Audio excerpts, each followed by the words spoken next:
Bonsoir, devant la Réunion, 30 minutes 100% politique, une émission que vous pouvez suivre en streaming. C'est sur notre site internet www.lapremière.fr et avec nous ce soir le secrétaire départemental de Debout la République à la Réunion, c'est Hugues Maillot. Devant la Réunion, le débat politique de la rédaction. Hugues Maillot, bonsoir. Bonsoir. Merci d'abord d'avoir accepté notre invitation. On va commencer avec ce qui fait de l'actualité en France ces derniers jours, dont on parle beaucoup. C'est l'affaire Leonarda. La proposition de François Hollande a fait couler encore plus d'encre.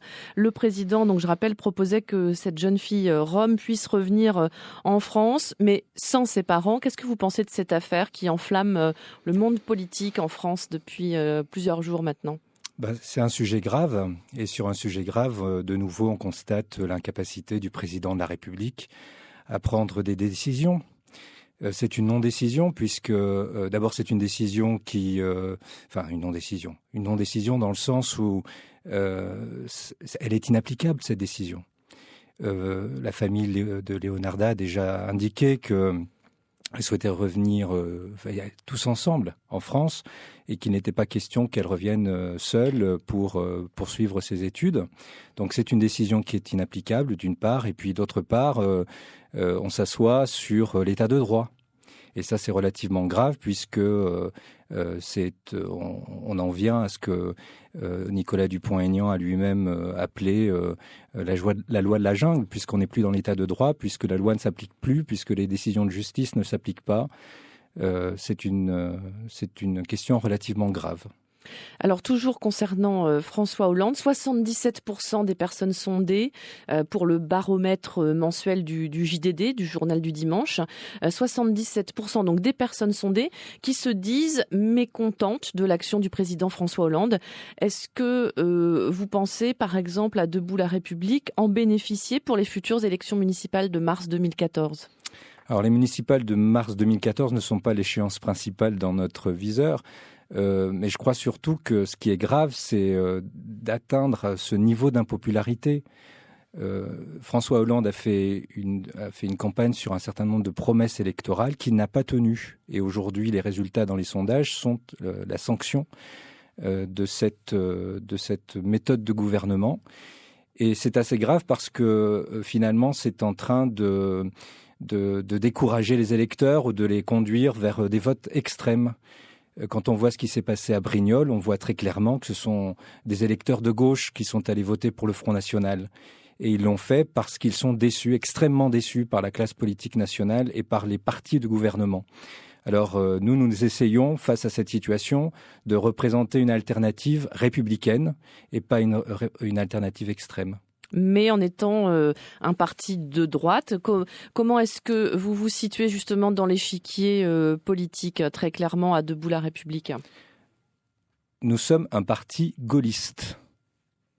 Alors vous me direz 45 ans après le général de Gaulle, qu'est-ce que ça veut dire ? C'est surtout qu'il y a tellement de gens qui se réclament de Charles de Gaulle qu'à un moment donné, effectivement, on se demande quel sens ça a réellement. Eh bien, écoutez, le gaullisme, ce sont des valeurs pérennes, pour ne pas dire éternelles, qui sont résumées dans l'appel du 18 juin et que sont l'honneur, le bon sens et l'intérêt supérieur de la patrie. Ces trois valeurs, on voit bien au spectre en mettant en perspective l'actualité, que ce sont des valeurs qui sont absentes aujourd'hui, pratiquement ou quasiment totalement absentes du débat public, et donc qui ont besoin d'être défendues. Tous ceux qui se réclament du gaullisme, eh bien, il faudrait examiner leurs propos et leurs actes au regard de ces trois valeurs. L'honneur, quand on regarde l'affaire Cahuzac ou l'affaire Tapie, dans lesquelles sont notamment l'affaire Tapie, dans lequel est imbriquée également la droite. On peut s'interroger sur... on est certain de la nécessité de la défendre mieux et davantage. Le bon sens, quand on regarde l'obstination de nos élites à défendre un modèle européen qui conduit toute l'Union européenne vers le gouffre, on sent bien qu'il y a besoin de défendre le bon sens. Et puis l'intérêt supérieur de la patrie, quand on est au bord du gouffre, comme on l'est aujourd'hui, quand il y a une crise politique, morale, économique, sociale, telle que celle que la France connaît aujourd'hui, on sent bien la nécessité de se rassembler, et pas de se diviser, et de se rassembler autour de l'intérêt général. Alors, regardez autour de vous. Regardez ceux qui se réclament du gaullisme dans les mouvements dans les partis de gouvernement. Examinez leurs propos au regard de ces quelques valeurs et vous me direz, je vous laisserai la réponse, vous me direz si ce sont des gaullistes. Je rajouterai que le général de Gaulle a toujours été particulièrement respectueux du suffrage universel et qu'il y a une rupture qui s'est produite en 2005, en 2005 et en 2008. Puis en 2005, il y a eu un référendum sur la Constitution européenne auquel le peuple français a répondu non. Et ensuite, les gouvernants, les parlementaires de l'UMP comme du PS se sont sentis autorisés à transgresser la voix du peuple. Ça n'a rien de gaulliste. Ça veut dire qu'ils auraient dû démissionner à ce moment-là? C'est ce que vous pensez? Ça veut dire que certainement, Jacques Chirac aurait dû démissionner en 2005. Et ça veut dire que jamais, ni Nicolas Sarkozy, ni l'opposition de l'époque n'auraient dû accepter de voter de revoter par la voie du Congrès, donc par la voie parlementaire, le référendum qui avait été, en tout cas le texte de constitution européenne qui avait été refusé par le peuple. Je reviens sur François Hollande. Qu'est-ce qui a déçu, d'après vous, dans son action? Après tout, il n'est quand même pas là depuis très longtemps. Comment est-ce qu'on peut expliquer justement quand même cette chute vertigineuse dans les sondages et l'opinion qu'ont les Français de leur président aujourd'hui? Parce que les Français sont lucides, Madame Persson. Les Français sont lucides et ils voient le décalage extraordinaire qu'il y a entre les paroles et les actes, entre les paroles et les faits. Monsieur Hollande nous annonce tous les matins le redressement économique de la France et l'inversion de la courbe du chômage.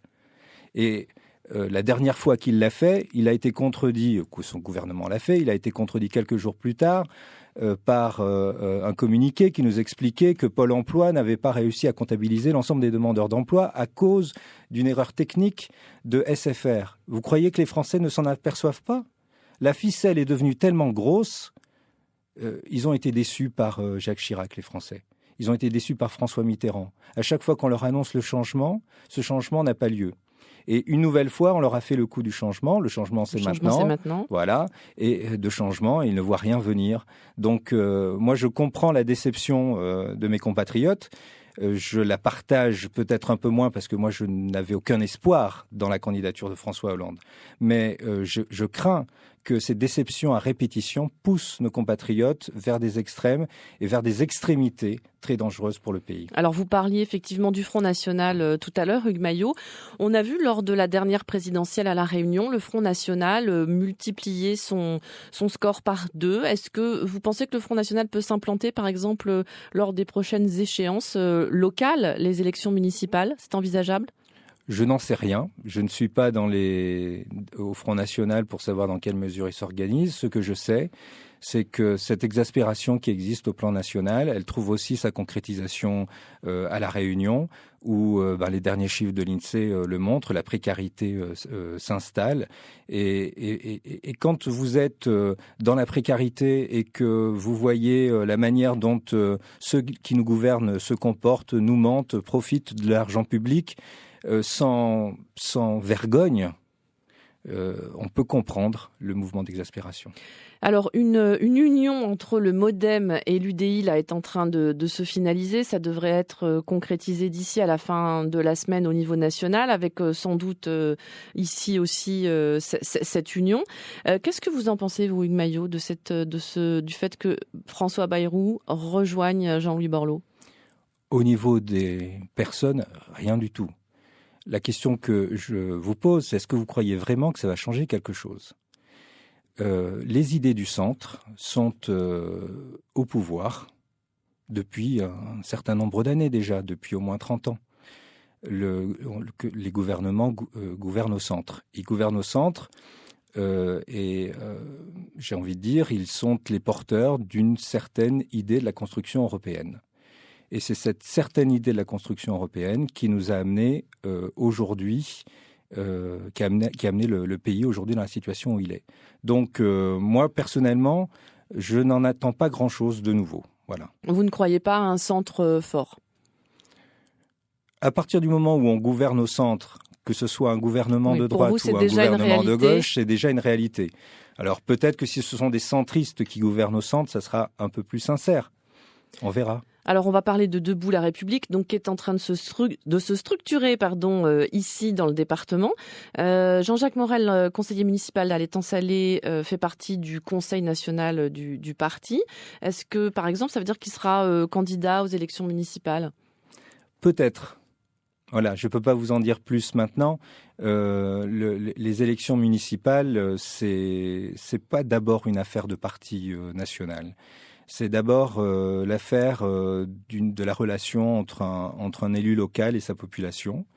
Donc Jean-Jacques Morel effectivement s'interroge sur les conditions d'une éventuelle candidature sur l'Étang-Salé.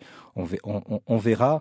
J'ai envie de dire, pour nous, c'est pas l'élection essentielle. Pourquoi? Parce que c'est laquelle? C'est les européennes que vous attendez plutôt? Oui, quel que soit le maire qui sera élu demain à La Réunion dans n'importe quelle commune. Nous ne pensons pas que c'est lui qui a les clés pour changer fondamentalement la vie des Réunionnais. Nous sommes dans un cadre national et européen qui influence beaucoup plus qu'on ne le pense la vie quotidienne. Et si on ne change pas ce cadre national et européen, l'élu local hélas, a peu de levier pour agir. Qu'est-ce que vous voulez dire en fait concrètement, Hugues Maillot, quand vous dites que Debout la République se structure à La Réunion? Concrètement, ça veut dire quoi? Concrètement, ça veut dire que nous montons des sections dans les circonscriptions, nous allons monter des communes partout où nous serons présents. Nous allons faire en sorte d'être un mouvement politique structuré à La Réunion pour pouvoir peser sur les différentes échéances électorales et faire des propositions. On a commencé après les présidentielles, avec les législatives, on a présenté 2 candidates, Madame d'Ambreville dans la 4e circonscription et Madame Bucarouge dans la 2e circonscription. Donc ça va se poursuivre certainement avec, sinon des têtes de liste, des candidatures au municipal. Et puis l'élection importante pour nous, ça sera les élections européennes, puisque c'est aujourd'hui le cadre européen qui organise en réalité, pour l'essentiel, l'action publique en France. Combien de sections, alors, Hugues Maillot, pour le moment, de Debout la République dans le département? Vous avez 5 circonscriptions qui sont couvertes à ce jour. Donc 5 sur les 7. Vous avez repris en fait les circonscriptions législatives pour vos circonscriptions? Tout à fait. Qui pourrait être vos alliés pour ces élections municipales? Est-ce qu'on peut envisager, donc vous venez de nous le dire, peut-être des têtes de liste avec des listes 100% Debout la République ou des listes mixtes? Ça se fait beaucoup au municipal. Avec quel parti, avec quelle tendance vous pourriez vous associer? La question, c'est pas quel parti. La question, c'est quel projet. C'est comment on sort, qui est prêt et comment on sort de ce que nous avons appelé les féodalités. C'est-à-dire que la Réunion, aujourd'hui, le développement de la Réunion est encadré par des grandes féodalités politiques et économiques, des grands monopoles. Et ces grands monopoles sont des freins au développement économique, des freins au développement social, des freins au développement humain. Et donc, il y a besoin de sortir de ces grands monopoles, monopoles économiques, monopoles politiques, qui se conjuguent et qui se nourrissent l'un l'autre. Et dans ce système, il y a une clé de voûte. Et cette clé de voûte, même si on ne peut pas la supprimer du jour au lendemain, il faut, pour pouvoir permettre à la Réunion de se développer, il faut pouvoir en sortir. Cette clé de voûte, c'est l'octroi de mer. L'octroi de mer qui permet 3 choses. Elle permet de renchérir les marges des importateurs. Elle permet de garantir un niveau de prix relativement élevé pour les producteurs locaux. Elle permet aux élus locaux d'avoir des dépenses de fonctionnement relativement élevées et souvent de mener des politiques clientélistes. Et ce système-là, avec cette clé de voûte-là, elle fige le développement de la Réunion. elle fige la capacité de nos compatriotes à porter des initiatives. C'est-à-dire qu'aujourd'hui, on voit bien que, comme depuis longtemps, le développement